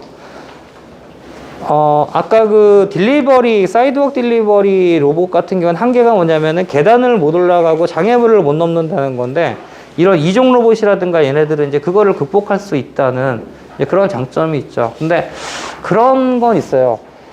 그거 하려고 이거를 75,000불을 투자할 필요가 있을까? 물론 이제 뭐 대량 생산되면 가격이 낮아지겠지만, 그 경제성하고 편의성하고 사이에는 분명히 좀 뭔가, 모든 어떤 그 이제 뭐 프로덕트들이 그렇지만 이런 좀 미묘한 관계가 있는 것 같습니다. 그리고 업체들은 우리 이런 기술을 가지고 있어, 혹은 경쟁 업체가 이런 걸 했는데, 니네만의 우리도 할 수 있어 라는 걸 보여주고 싶어 하기 때문에, 지기 싫어하기 때문에 어쨌든 기술이 그렇기 때문에 좀 발전하는 것 같습니다. 그래갖고 사람도 중요하지만 이 물건 나르는 쪽에 어쨌든 지금 이 패턴, 예전에 마트 가서 다 그냥 바리바리 싸들고 와서 다시 다 풀었어야 되는데, 요즘은 호출을 하거나 아니면은 그 뭐 스토어 헤일링이라고 아예 마트 형태를 집으로 불러버리는 요 형태로 이제 진화를 하고 있다는 거죠. 그러니까 결국 이 이동, 뭐 다른 부분도 마찬가지지만 이동 같은 경우는 사람의 귀찮음을 그냥 해소해 주는 게 이 가장 큰 비즈니스 모델이라는 생각이 들어요. 그러니까 실제 뭐 지금 뭐 당근이라든가 뭐 배민이라든가 그것도 마찬가지지만, 그들을 이제 리플레이스 하기 위함에서 이런 로봇들이 나왔는데, 이 실제로 물류 배송 구조에서 이 라스트 마일 딜리버리, 사람이 물건을 내려서 그 주문한 사람까지 가져다 주는 비용이 한 53%를 차지를 하거든요. 그 다음에 지금 배송 시장이 워낙 터지다 보니까 그 비 오는 날, 뭐 눈 많이 오는 날 배송 한 건에 지금 몇만 원씩 한다 그러더라고요. 저는 배송을 웬만하면 안 쓰고 있거든요. 운동이라도 조금 해보겠다고 안 쓰고 있는데, 몇만 원씩 가다 보니까 뭐 음식점 하시는 분들도 힘들고, 그 다음에 그 배송업체들도 뭐 지금 상장한 업체도 있고 상장하려고 그러는 업체도 있지만 이 비용 부담이 너무 크잖아요. 그러다 보니까 상징적으로도 하고 있고, 실제로 스타쉽 로보틱스라는 업체가 그냥 글로벌에서 제일 먼저 잘하고 있는 업체인데, 그 업체는 그 한 번 딜리버리에 한 1유로 정도씩 받습니다. 그러다 보니까 얘는 또 24시간 오퍼레이션이 가능하니까 좀 더 저희가 이제 유닛 이코노미라 그러는데 한 유닛을 얼마나 잘 활용을 해서 이제 돈을 뽑아내느냐 그 개념으로 지금 이런 것들을 관리하고 있는데 그게 이제 사람보다 높을 수 있다라는 부분인 거죠. 그 다음에 이제 서비스화 쪽을 좀 말씀을 드리겠습니다. 서비스는 시간이 좀 없었고 빨리 넘어갈게요. 말씀드린 것도 있고요. 인카 페이먼트 시스템 차 안에서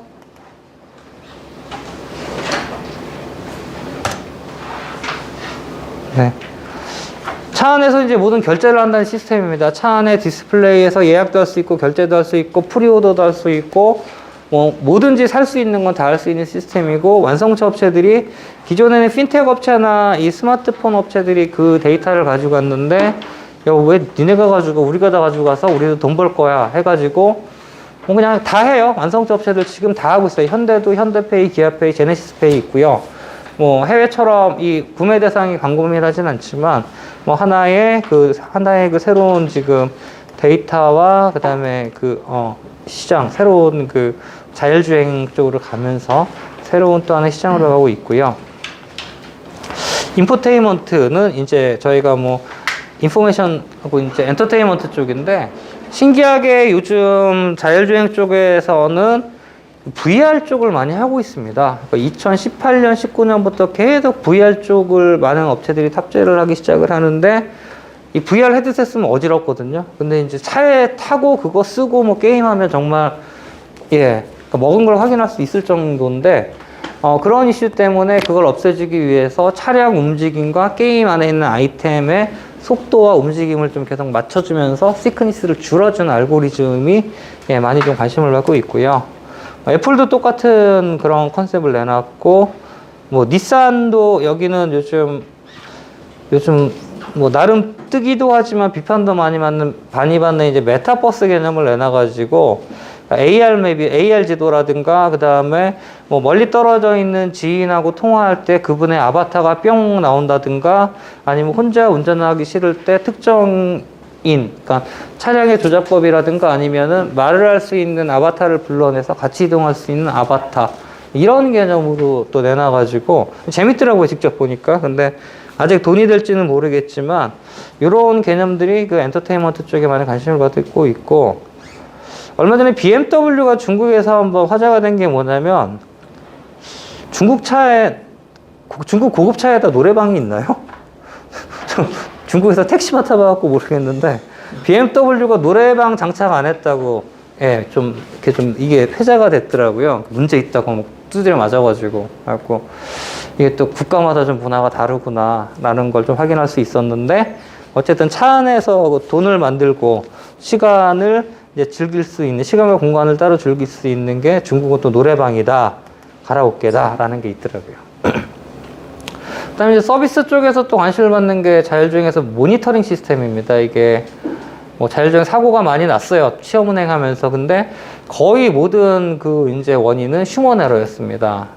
그러면서 지금 뭐 슈퍼 크루즈, 하이퍼 크루즈, 울트라 크루즈, 그 다음에 굉장히 많은 레벨 2 플러스 레벨 3 제품이 나오는데 이건 뭐냐면 특정한 구역에서만 자율주행을 할 수 있는 서비스입니다. 이거는 이제 그 GM의 울트라 크루즈라는 건데요. 북미 200만 킬로미터 고속도로에서만 할 수 있는데 레벨 3라는 제품들이 지금 나오고 있는데요. 그 레벨 3는 뭐냐면 레벨 2까지는 항상 시각을 차의 주변을 모니터링을 하고 차에 무슨 일이 있을지 모르니까 차량을 조작할 수 있게 손을 스티어링 휠에 발을 이제 그 풋페달에 이제 그 주변에 놔야 되는 그런 이제 의무사항이 있는데 레벨 3는 그게 없어요. 그러니까 자율주행으로 특정 구간에서만 가는데 뭐 문자를 보낼 수도 있고 책을 읽을 수도 있고 뭐 이렇게 할 수 있는 시스템이죠. 단 그 상황은 미국 제품 같은 경우는 고속도로가 막힐 때나 그다음에 일본 혼다에서도 100대를 내놨는데 파는 걸로 시속 60km나 50km 이하에서만 가능합니다.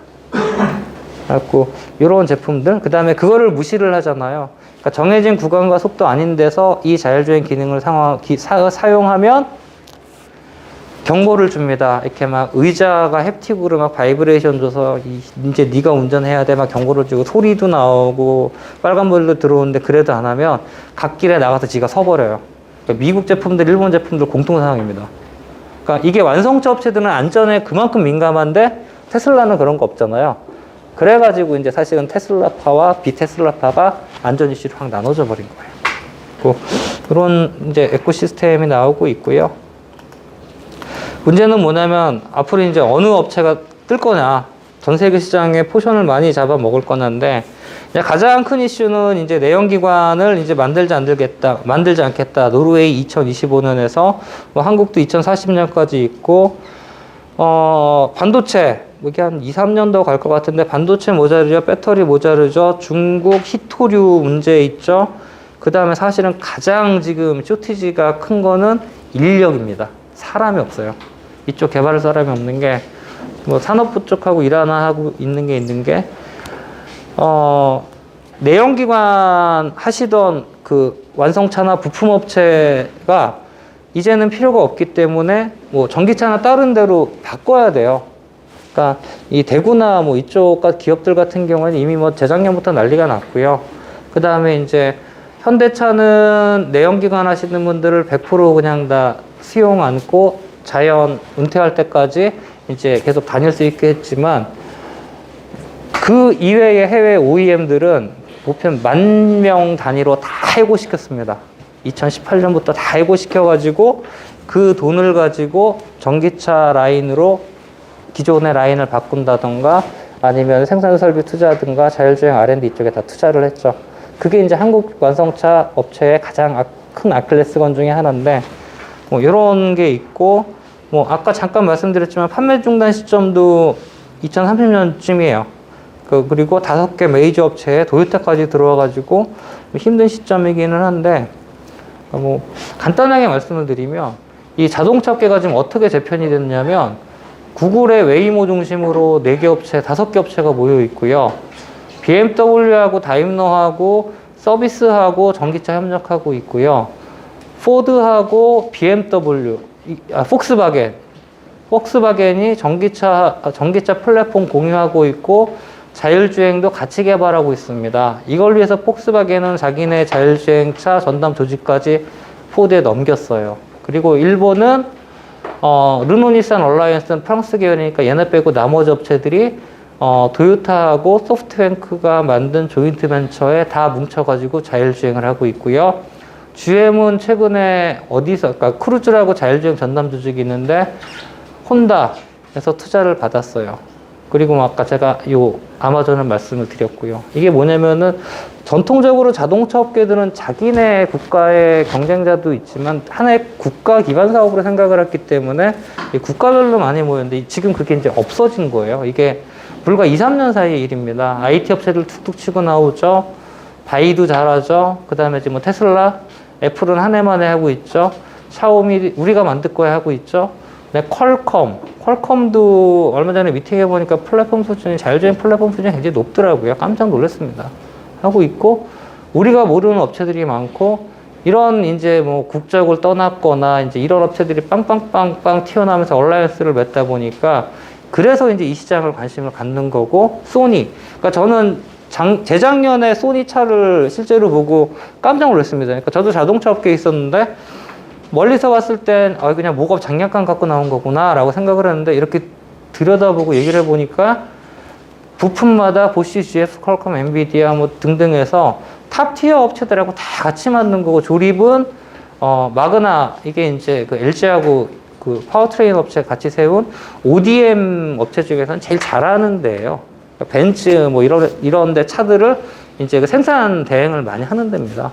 그러니까 이렇게 뭉쳐놓고 이 소니도 자동차 부품은 오래 했었거든요. 저도 같이 일을 했었고 이거는 뭔가 싶었던 거죠. 저는 완전히 깜짝 놀랐었고 네, 그 제품이고요.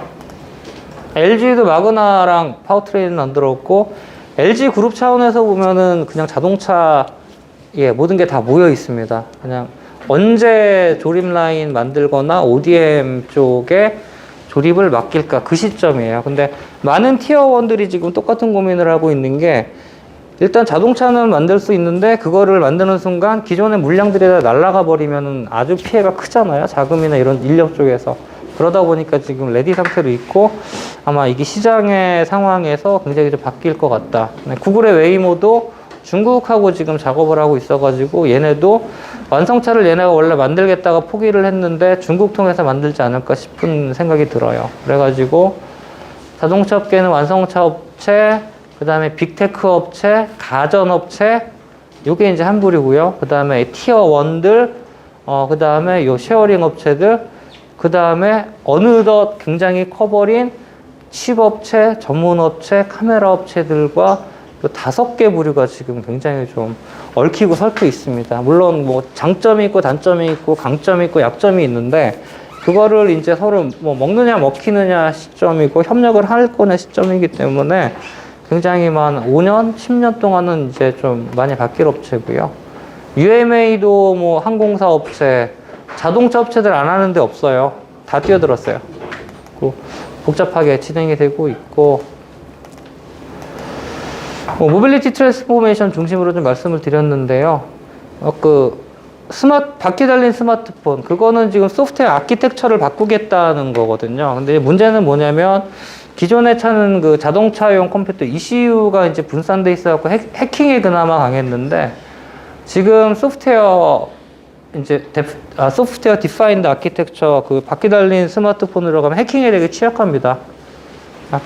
그 부분이 사실은 이제 굉장히 관심을 받고 있고, 테슬라가 이거를 실현하는 바람에 지금 거의 모든 업체가 다 지금 소프트웨어 업체로 변신을 하겠다고 지금 난리를 치고 있는 거예요. 될지는 모르겠어요. 테슬라니까 된 거고, 스타트업이고, 테슬라는 아무것도 없는 상태에서 차를 만들었기 때문에 된 건데, 기존의 완성차 업체들은 이해관계라든가 이런 게 이제 적지가 않기 때문에 될지는 모르겠고, 테슬라가 왜 성공했나 했을 때 사람들이 얘기 잘 안 하는 게 하나 있습니다. 생산 방식이에요. 그러니까 기가프레스라 그러죠. 중국에 이제 LK 테크놀로지라는 그 프레스 업체가 있는데, 저 사람 CEO 꿈이 뭐냐면은 장난감 공장을 하던 사람이에요. 자동차 장난감. 이거 장난감만 하는 게 아니라 진짜 차도 장난감 찍어내듯이 찍어낼 수 없을까 하다가 이쪽으로 넘어왔는데 일론 머스크하고 생각이 맞은 거죠. 그래가지고 이 차체를 다 찍어냅니다. 그래갖고 6,000톤 이상 대형 프레스 장비를 캐스팅해서 차를 만들 수 있는 게 이 업체랑 그 다음에 이탈리아의 그 IDRA 업체가 있는데, 이게 이제 여기 M&A를 했죠. 이 중국 회사가. 그래갖고 현재 그 6,000톤급 모델 Y 이 프레스를 만들고 있고, 9,000톤급 기가 프레스를 처음으로 압력을 줄 수 있는 걸 처음 만들어서 공개를 했고, 이게 아마도 지금 전기차가 가격 다운시키는 경쟁을 하고 있는데, 일론 머스크가 25,000달러짜리 자동차를 만들겠다고 얘기를 했는데, 이제 그게 아닐까라고 이제 생각을 하고 있는 거죠. 좀 무서운 게 뭐냐면은, 우리나라에서 자전거 만들고, 전동 킥보드 되게 많이 돌아다녀요. 그거 다 중국산이거든요. 네, 지금 이 생산도 이 방식을 고민하고 있는 게, 이게 뭐 용접이란 게 필요 없잖아요. 이 업체 테슬라뿐만 아니라 딴 데도 다 검토를 하고 있더라고요. 그래갖고 그냥 갖다 쓴다고 되는 건 아니겠지만 굉장히 좀 많은 변화가 있다라는 부분이 있고, 그럼 완성차 업체 미래는 뭐냐? 도요타는 우분시티라는 시티에서 자율주행 로봇 다 집어넣고 수소를 기반으로 도시를 하나 만들고 있고요. 테슬라는 전기 쪽으로 올인하고 있고, 얘네 모터가 전 세계의 그 지속 가능한 에너지의 가속화고요. 현대도 지금 약간 주춤은한데 수소로 올인을 하고 있어가지고, 이 완성차 업체들이 이 기회에 에너지 쪽하고 좀 굉장히 좀 머지가 되지 않을까 생각이 듭니다. 에너지 업체도 모빌리티 쪽을 진출하고 있고, 모빌리티도 역으로 진출하고 있어가지고, 결국은 이제 도시와 그 다음에 모빌리티 디바이스라는 공간에서 만나지 않을까라는 생각을 합니다. 그리고 국내에 굉장히 많은 업체가 있는데, 결론적으로 말씀드리면 되게 아쉬운 게 이제 국내 시장만 두고 너무 서로들 막 규제 놓고, 그냥 우리 국민들 놓고 그냥 출혈 싸움을 하고 있어가지고, 스타트업 관점에서는 그런 부분이 있고, 기술 수준 평가 여기저기서 하지만 우리나라 지금은 자동차가 자동차 기술만 들어가는 게 아니라 인공지능, 사물 인터넷, 클라우드, 빅데이터, 이동통신, 블록체인 다 들어가는데 이 수준이 굉장히 낮아요. 이통 빼고는. 그래갖고 이런 부분을 지금 어떻게 옮기고 융합시키느냐가 중요하고, 이제 현대 기아 임직원한테 얘기하는 게, 당신네 회사 대단하다라고 얘기를 하는 게, 현대 기아 투자, R&D 투자가 1위 폭스바겐의 현대가 16%, 예, 기아는 8%, 현대 기아 모비스 삼성사 합쳐도 30% 수준밖에 안 되더라고요. 이거를 2017년부터 분석을 하다가 이제 깜짝 놀랐는데, 그러니까 작년 것도 이제 어제 분석을 했는데 이제 업데이트를 못 했는데 큰 차이가 없어요. 그 다음에 연구개발에서 중요한 게 저희 R&D 집중도 얘기하잖아요. 매출 대비 R&D 투자 비율 얘기를 하는데 다 웬만한 완성차 업체들 5%, 그 다음에 부품 업체들은 10% 이런데 현대기아는 뭐 2%, 2.8%, 뭐 2.7% 그래요. 요번에 작년에 이제 현대가 앱티브라는 회사 2조 투자를 하면서 이제 3% 겨우 달성을 했는데 격차가 이게 어마어마하더라고요. 그러니까 쉽게 말하면 현대차의 1년 R&D 투자가 덴소라는 세계 부품 1위 업체보다 1위가 이제 로봇 보시고요. 덴소보다 작습니다. 컨티넨탈보다 작고요. 제가 필드에 있을 때 덴소랑 한 5년을 일을 했었거든요. 근데 그렇게 덴소가 큰 회사인지 지금 알았어요. 자꾸 부품업체라고 살짝 무시했다가 어마어마하게 좀 공부를 같이 하긴 했는데 이런 차이가 있어가지고 이게 연구 대상일 것 같아요. 제가 보기에는 이게 직원들을 갈아 마시는 건지 아니면은 업체들을 이게 지금 쥐어 짜는 건지 그냥 아니면은 이 양산역하고 이런 데서 어드밴티지가 있는 건지 보고 아마 이런 모빌리티 산업에 대해서 좀 고민을 해봐야 될 것 같습니다. 그러니까 모빌리티 정의가 아직까지 없어요. 근데 뭐 저도 몇 년 동안 모빌리티 올인을 하고 있는데 몇 년 쉬다가 하고 있는데 서비스 관점에서는 탈 것들의 다양성, 스마트폰을 이용한 쉬운 접근성, 새로운 경험을 제공해서 안전한 이동을 하는 거. 제품 관점에서는 뭐 모든 프로덕트와 서비스가 그렇지만 그러니까 토탈 라이프 사이클 전 단계에서를 고민하고 인간과 사물의 물리적인 이동을 가능하게 하는 뭐 R&D에서 폐기까지 토탈 라이프 사이클이라고 정의를 할 수 있을 것 같습니다. 뭐 아직까지는 그러니까 모빌리티 쪽에 최상위법이 지금 국회에 계류 중에 있습니다. 모빌리티 활성화법이라고 있고 이제 뭐 자율주행, 전기차 다 분야마다 이제 법이 드디어 셋업이 되고 얘가 이제 우산처럼 씌우는 게 이제 국회 통과만 되면 되는데 거기에 이제 좀 법이 다뤄지고 있고 그게 이제 국회 통과가 되면 아마 데이터 쪽으로나 아니면 제도적으로 좀 셋업이 될 것 같아요. 뭐 다 하시는 업무나 관심 분야는 다르시겠지만요. 아마 뭐 이쪽에 관심을 두고 한번 보시면 좋은 연구 주제나 아이템이 굉장히 많을 것 같습니다.